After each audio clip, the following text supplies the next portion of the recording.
Ang mabuting balita ng Panginoon ayon kay San Mateo. Noong panahong iyon, sinabi ni Jesus sa mga punong saserdote at matatanda ng bayan, "Pakinggan ninyo ang isa pang talinghaga.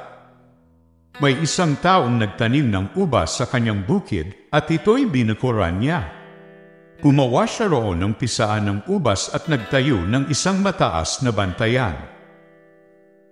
Pagkatapos, kanyang iniwan sa mga kasama ang ubasan at siya'y nagtungo sa ibang lupain. Nang dumating ang panahon ng pitasan, pinapunta ng may-ari ng ubasan ang kanyang mga alipin upang kunin sa mga kasama ang kanyang kaparte.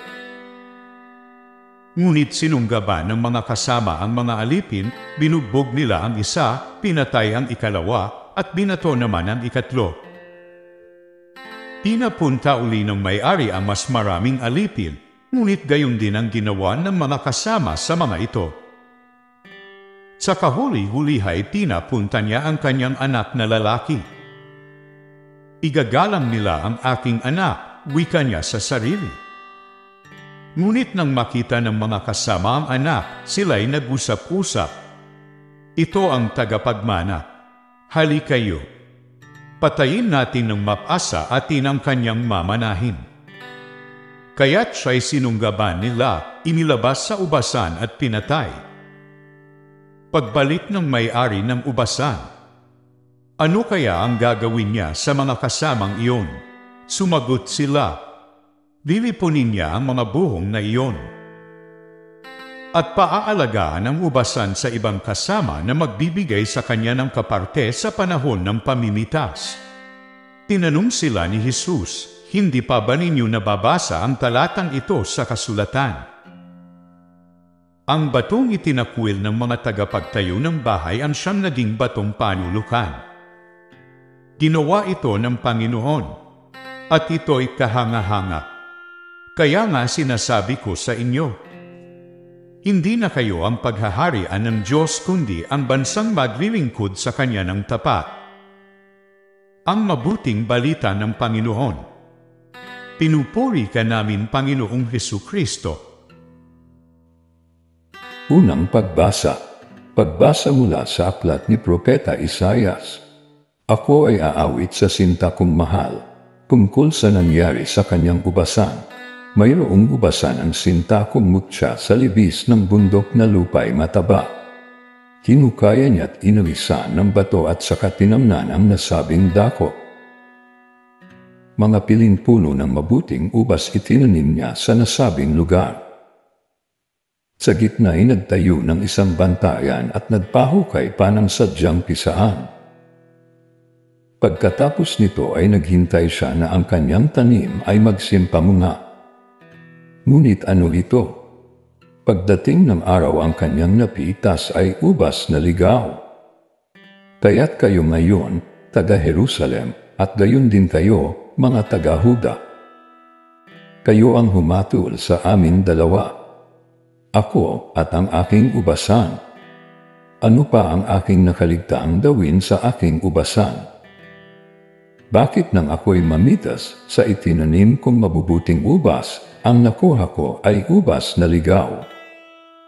Kaya't ito ngayon ang gagawin ko sa aking ubasan. Papatayin ko ang mga halamang nakapaligid dito. Wawasakin ko ang bakod nito. Hahayaan kong ito'y mapasok at sirain ng mga ilap na hayop. Pababayaan ko itong lumubog sa sukal, mabalot ng tinik at dawag. Di ko babawasan ang sangat dahong labis, di ko pagyayamanin ang mga puno nito. At pati ang ulap ay uutusan ko na huwag magbigay ng ulan. Ang ubasang ito'y ang bayang Israel, at ang Panginoon naman ang siyang nagtanim, ang mga Hudyong kanyang inaruga ang mga puno ng ubas. At kanyang hinintay na ito'y gumawa ng mabuti ngunit naging mamamatay tao. Inaasahang magpapairal ng katarungan ngunit panay pang-api ang ginawa. Ang salita ng Diyos. Salamat sa Diyos. Salmong Tugunan. Panginoon, iyong tanim ang ubasan mong Israel. mula sa Ehipto, ikaw ang naglabas ng puno ng ubas, saka itinanim sa lupang dayuhan, matapos ang tao mo'y palayasin. Hanggang sa ibayo. Sa ibayong dagat, ang sangang malabay nito'y nakaabot. Pati mga ugat humabang mabuti kumabot sa ilog. Panginoon, iyong tanim ang ubasan mong Israel. Bakit mo sinira? Sinira ang pader, kung kaya napasok nitong dumaraan. Pinipitas tuloy yaong bunga nitong tanim na natulan. Mga baboy damong nagmula sa gubat, niluluray itong walang pakundangan. Kinakain ito ng lahat ng hayop pawang nasa parang. Panginoon, iyong tanim ang ubasan mong Israel. Ika'y manumbalik. O Diyos na dakila, pagmasdan mo kami mula sa itaas, at ang punong ito'y muling pagyamanin at iyong iligtas. Lumapit ka sana, ang puno ng ubas na itinanim mo ay iyong iligtas, yaong punong iyon na pinalago mo at iyong pinalakas. Panginoon, iyong tanim ang ubasan mong Israel. At kung magkadayon, magbabalik kamit din na magtataksil sa iyo kailanman, kami pasiglahit aming pupurihin ang iyong pangalan. Kami ay ibalik, Panginoong Diyos, at ipadama mo ang iyong pagmamahal. Iligtas mo kami at sa iyong sinag kami ay tanglawan. Panginoon, iyong tanim ang ubasan mong Israel. Ikalawang pagbasa. Pagbasa mula sa sulat ni Apostol San Pablo sa mga taga-Filipos. Mga kapatid, huwag kayong mabalisa tungkol sa anumang bagay. Sa halip ay hingin ninyo sa Diyos ang lahat ng inyong kailangan sa pamamagitan ng panalangin may pasasalamat. At ang di malilip na kapayapaan ng Diyos ang mag-iingat sa inyong puso at pag-iisip sa pamamagitan ni Kristo Jesus.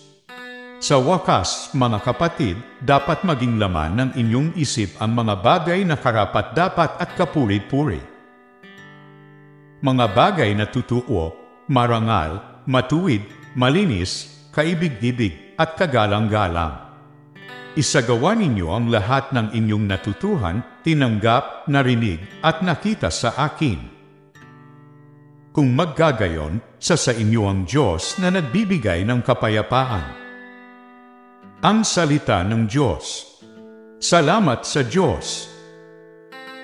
Alleluia! Alleluia! Hiniran tayo ni Kristo upang mumungang totoo bilang mabubuting tao. Alleluia! Alleluia!